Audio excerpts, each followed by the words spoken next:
Welcome back to another section. So right here, if you look to my screen, you will see I map out some entry right here. So the area which I map out is the QM. So it's the QM reversal, but unfortunately it didn't work out.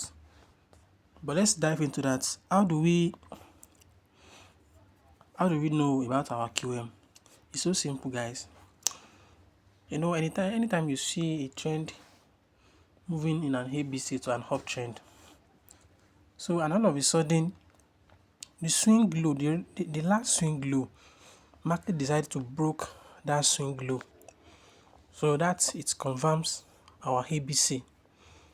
Like it's confirm our QM. That's what I'm trying to say. So if you look closely right here, the market is moving an ABC to the upside, but the last swing low, you see this last red candle before this exhaustion candle. So the market decided to swing the recent low to the downside, but unfortunately the market didn't tap into my entry. But anytime you just see a setup like this, the next thing for you to do is to just go into the 3 minute or 5 minute time frame to look for a confirmation that your QM is valid. And what's our confirmation in the higher time frame? The confirmation is just an hang off in the higher time frame. That's all you have to look for in the higher time frame. So you just go to 3 minute time frame like this. Did we see an hang off right here? I see one right here. This is an hang off. This is an hang off right here. But mind you, if there's no hang off in the 3 minute time frame, you can decide to go into the 5 minute time frame. So you look for a bearish engulfing pattern in an uptrend, and you look for a bullish engulfing pattern in a downtrend. So after you've looked for an hang off, after you've confirmed that your QM is valid, what's the next thing you have to do? The next thing is to just go into the lower time frame again to look for an entry. And what's our entry? Our entry must be above this place, above our QM. That's where our entries will be. So what's our entry? You just have to go into the lower time frame to look for a rally based drop, which is an hang off also in the lower time frame, but it must be a rally based drop or drop based drop for an uptrend. What I mean by that is just an hang off that is not just a lonely hang off, but it's an hang off that it's formed like it's in a trend.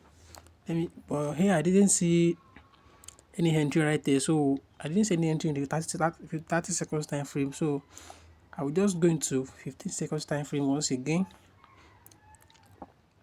Did I see anything? No, I didn't see anything. I didn't see anything right here also. So let me take the 10 seconds. I didn't see anything here also. And also the last time frame where you can check for your entry is the 5 seconds time frame. Oh shit. Let me show you. So right here you can see we have this drop based drop. If you look closely, oh shit, what's wrong with this? This is it.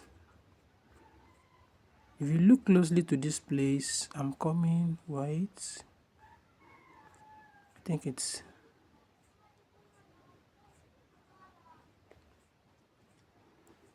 oh, I just wanna show you.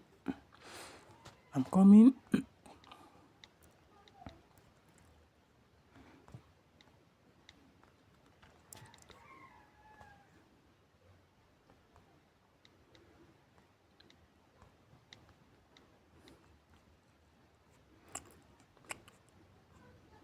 So right there, you see, we have this drop based drop in the lower time frame. You just have to mark it out. So anytime the market taps into that entry you map out, you just take the trade. And mind you, there are some precautions.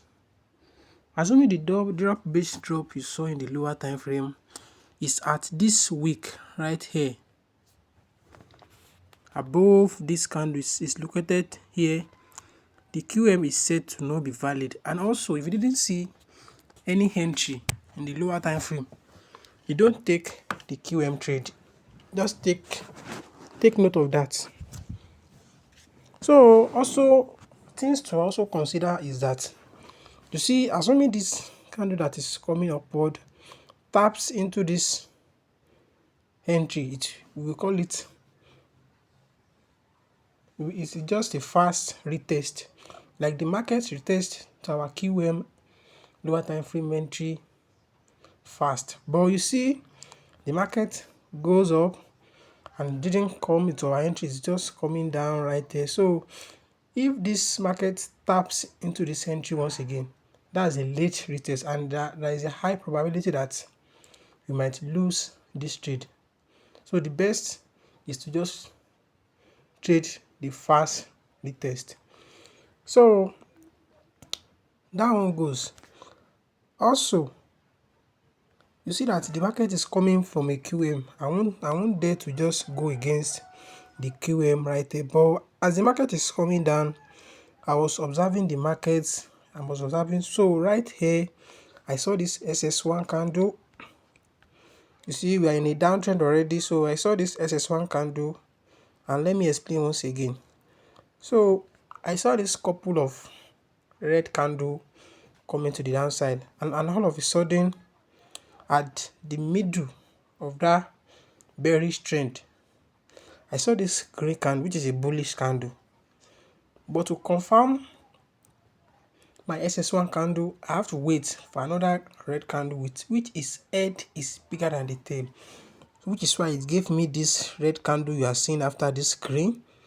So, and you see the long wick to the downside is the head of the bearish candle, and the upside here is the tail. So which means this long wick is bigger than the tail wick, which give us a confirmation to just take this next trade, and you see it's a winning trade.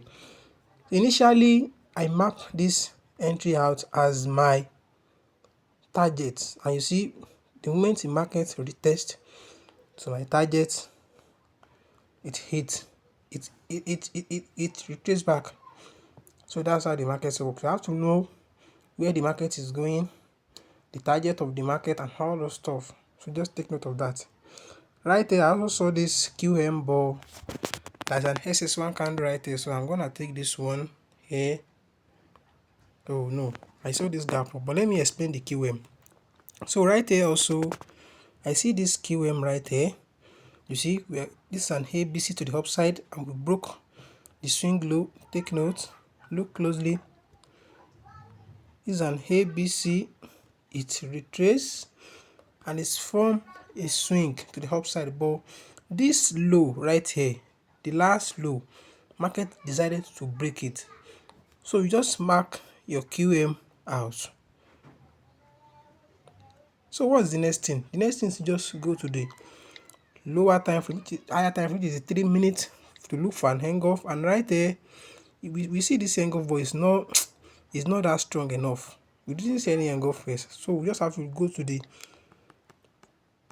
5 minutes to look for a perfect hang-off for our setup. You see right here, we see this huge hang-off.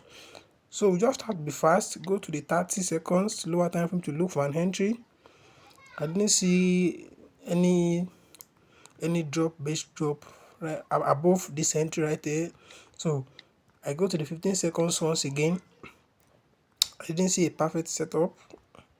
Also, I go to the 10 seconds, and I saw one here. This is a drop based drop I'm talking about. This is a drop based drop I'm talking about. You see, this green candle Drop base drop means when the market is in a bearish trend. So, and we saw in the middle of that bearish trend, we saw a green candle, which is a base. So, and the market decided to continue that bearish trend. So that base is considered as a strong supply area for sellers. So that's why I map that out. But if you look closely right here, the entry is located at the wick of this candle. So you see, look closely, is the entry is located as the wick. So I won't consider taking this kind of trade. And right there also, I'm talking about an SS1 right here. The reason why I didn't take the SS1 is because of this candle. It gives me a gap. Oh shit, I lost that. It is a gap down also.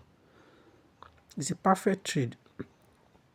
See, this is a better, like this is a perfect example of an SS1.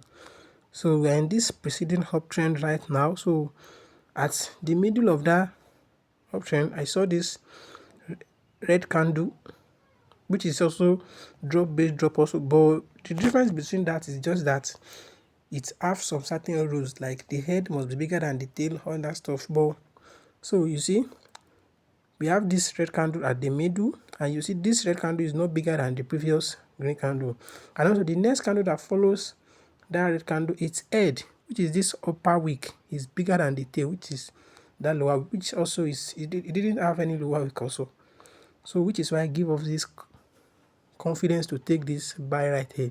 And you see that buy also give us this gap down, and gap down is also in the favor of buyers. So you see in this chart, in this only one chart, I've seen two setup that works for us. So that's why you have to wait best in the market. There's always a setup in the market. All just you need to do is to just wait. That's how the market works. I also see one setup right there, but I won't take this kind of setup because I see that there's a oh no. I thought this wick is touching that candle. I will have said is a third touch breakout because you have this first third touch breakout is so simple. It's just that when the market touches a certain level 2 times, and that after that second times, it gives us a lower low or an higher high. So anytime the market is broken that same level again, we consider it as a third touch breakout. Note, it must have a lower low or an higher high, which is something like this. You see this place right there is a low, and you see it's give us another low, which is what I call a lower low. So when assuming this second week candle is touching this line, it would have confirmed our trend. But you see, we are in this momentum. I won't consider taking this kind of trade. It's a strong momentum for the buyer. So that's how it works. So let's continue.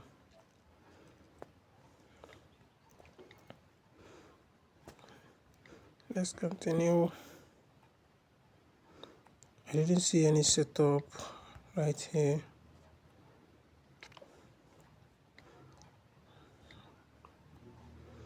Let's continue. I think I saw something here. So if this red candle is closing on this trend line, I will consider taking a buy right here. And also if that red candle breaks this trend line, I will explain, don't worry. I will also consider taking a buy setup because initially you see we have this little ABC to the upside, which gives us a strong demand area right there. So and the trend line is also it's also our confluence for that setup. But initially I should have take this buy right there because you see we have this common point of rejection also, but it's not in a perfect ranging market. Assuming this previous red candle is closed on this trend line, I would have taken a buy setup right here because you see we have the first touch on the trend line, second touch, and that after that second touch it gives us an higher high. So anytime the market close on the third touch, I will consider taking this buy right here. So I lost a lot of entry today. So I'm just gonna stop right here for today. Don't forget to hit the like and subscribe button for more content like this. Stay tuned for my next video.